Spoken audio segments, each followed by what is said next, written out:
Bonjour tout le monde. Bon, je vous montre pas mal de vidéos en ce moment où je vous fais découvrir l'envers du décor quand j'ai mes aventures sur mes coutures ou quand je fais mes sacs.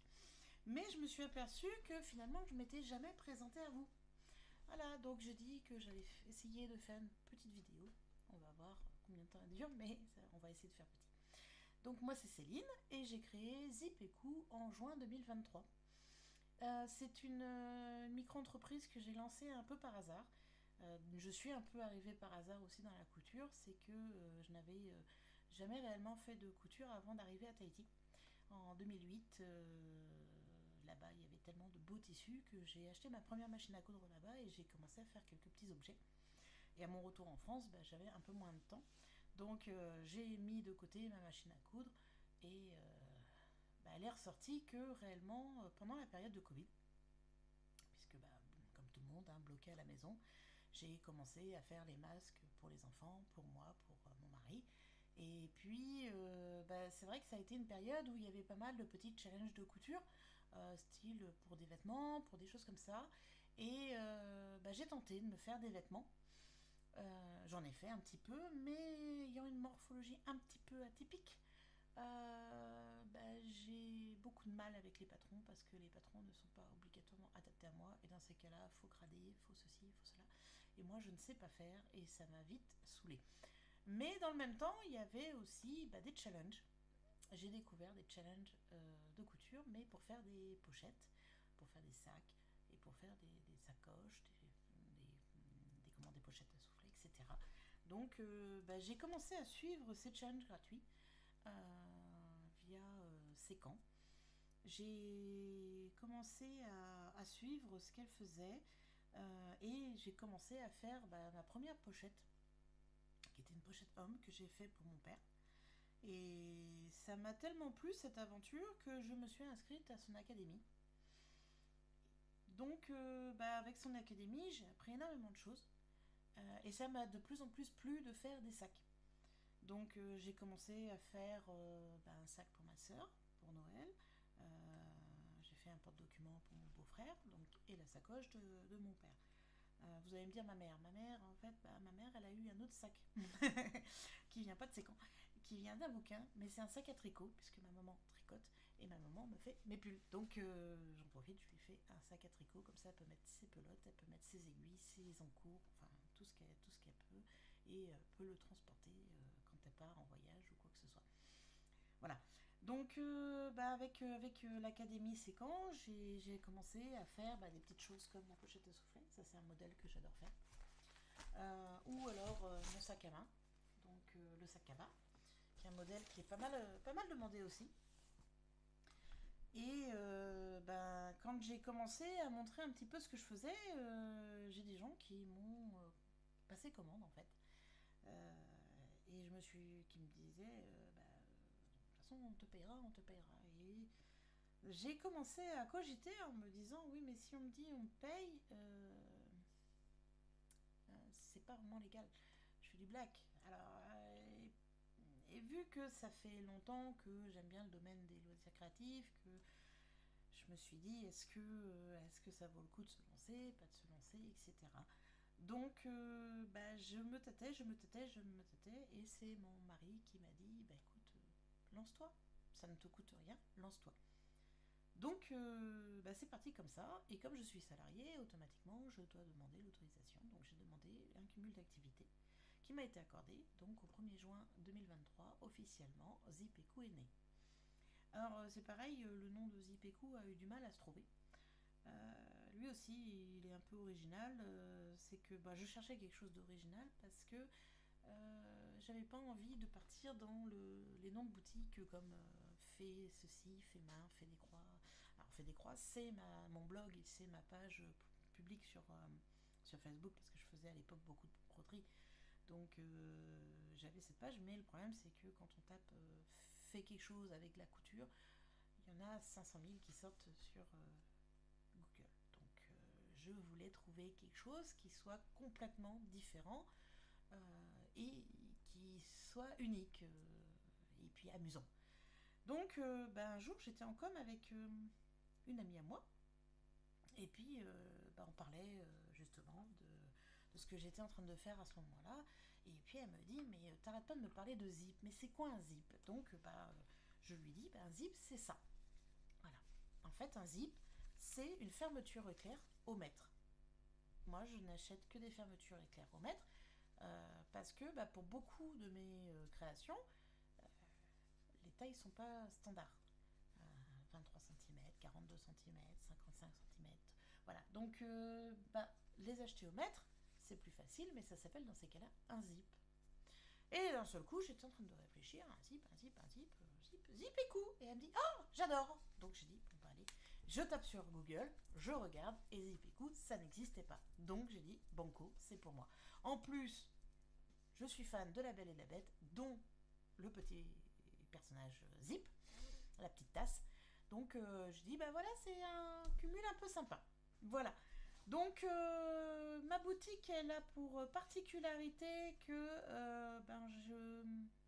je veux faire principalement que des sacs personnalisés du début jusqu'à la fin. Alors, je veux faire que des sacs. C'est pas comme ça que j'aurais dû le tourner. En fait, je privilégie les créations personnalisées. C'est-à-dire que moi, ce que je veux, c'est que la personne qui me commande un sac me commande un sac qui soit unique. Que ce soit pour elle ou pour offrir, mais que ce soit un sac qui soit propre à cette personne, avec les goûts de cette personne, les envies de cette personne. Donc ça peut être le type de patron ou de modèle, parce que j'ai pas obligatoirement des patrons avec, des modèles avec patron. Que ce soit les tissus, donc ça peut être du liège, ça peut être du simili, ça peut être du velours, ça peut être du coton enduit, ça peut être du wax, ça peut être beaucoup de choses. Voilà. Qu'est-ce qu'elle veut en finition, qu'est-ce qu'elle veut en couleur, qu'est-ce qu'elle veut en motif. Donc voilà, ça peut être beaucoup de choses. C'est vrai que une personne va me demander un sac cabas, il va me demander 2 poches, une plaquée, une zippée, ou alors juste une plaquée ou une zippée, ou alors les deux, une poche à l'avant, une poche à l'arrière, une poche cachée. Ça peut être une broderie, ça peut être du passepoil, même si j'en ai jamais fait pour l'instant. Ça peut être beaucoup de choses. Donc voilà, la personne a choisi du début jusqu'à la fin tout ce qu'elle veut et on monte ensemble en fait ce projet. Moi je propose des suggestions par rapport à ce que j'ai déjà en tissu. Si elle veut des motifs particuliers ou des tissus particuliers dans des couleurs particulières que je n'ai pas, automatiquement je vais faire les courses. Et la personne, moi ce que je veux, c'est que elle ressorte avec un sac qui soit à son goût, à son idée, à son image. Et je sais que j'ai fait des sacs où la personne, je sais que quand elle sort, elle aime frimer avec son sac. Elle n'est pas la seule, j'en ai plusieurs même. Mais voilà, je suis fière justement, je suis contente de voir que les gens apprécient mon travail et, et que pour eux, voilà, ils ont un sac qui est unique. Donc c'est mon envie, c'est mon plaisir, je le fais comme ça. Après, pour me faire connaître, j'essaye de faire quelques petits marchés. J'ai même créé un site internet et dans ces cas-là, je vends des petites choses. Comme tout le monde, je fais des petits trucs à côté, mais vous ne trouverez pas de lingettes démaquillantes, de trucs recyclés, machin, truc muche. Non, alors ça, moi, pas du tout. Euh, Moi, je suis plutôt dans les petites boucles d'oreilles de ce style-là, par exemple, ou alors dans les petits porte-monnaies comme ça. Voilà, dans les petits pochons surprises, dans des petits trucs qui sont simples, mais qui peuvent me permettre de me faire connaître un petit peu et puis de toujours, pourquoi pas, faire plaisir aux gens. Donc, j'utilise des patrons comme tout le monde. Par contre, alors attention, je vais lancer un message aux haters. Les patrons que j'utilise, alors soit il n'y a pas de patron, parce que ça peut être une base de rectangle, comme le sac cabas, comme la pochette à soufflet, soit c'est des patrons libres de droit. Qu'est-ce qu'un patron libre de droit? C'est que je n'ai pas de licence avec. La personne qui vend le patron offre le droit de travailler avec, de le vendre, de le modifier. Alors, moi je travaille beaucoup avec une créatrice américaine pour tout ce qui est boucle d'oreille. Donc voilà, c'est Design My Little Bee. faut savoir que avant de créer les boucles d'oreilles pour les vendre, je lui ai demandé l'autorisation. Donc elle m'a dit c'est fait pour, c'est machin, mais j'ai demandé quasiment à toutes les personnes avec qui j'ai travaillé, je crois même avec toutes les personnes, l'autorisation de fabriquer et de vendre. Donc que ce soit donc pour ça, que ce soit pour celui-là qui était un patron gratuit de, donc ça c'est le porte-monnaie Léo de l'atelier Rose Couture. Donc pareil, je lui ai demandé l'autorisation de créer, de vendre. Donc voilà, la seule chose que je fais, c'est d'indiquer de qui est le modèle et quel modèle c'est. Parce que c'est normal. Alors déjà, l'atelier Rose Bobine me l'a demandé clairement, donc c'est normal que je le fasse. Et aussi parce que ça leur fait une visibilité. C'est quand même intéressant de savoir d'où vient le modèle d'origine, qu'est-ce que, etc. Pour tout ce qui est sac, je travaille aussi beaucoup avec une créatrice australienne qui s'appelle Chris W Design. Donc la pochette Sneaky Satchel que j'ai finie dernièrement, c'est une pochette qui vient de chez elle, que j'ai modifiée puisque normalement à la base il y a une poche zippée à l'intérieur. Moi j'ai fait une poche à crayon, mais elle a toujours été marquée dans les hashtags. C'est-à-dire que quand vous regardez toutes les vidéos ou les photos que je mets, c'est marqué Sneaky Satchel dans tous les hashtags. Et à la fin, j'ai indiqué qui est la créatrice, de quel modèle je me suis inspirée. C'est pareil quand je prends des modèles sur YouTube ou sur des groupes Facebook. Par exemple, j'ai fait des pochettes qui viennent du monde de Melou. Je précise que c'est un modèle qui vient de chez elle. Parce qu'elle passe du temps à créer des vidéos, à créer des choses pour nous mettre à disposition.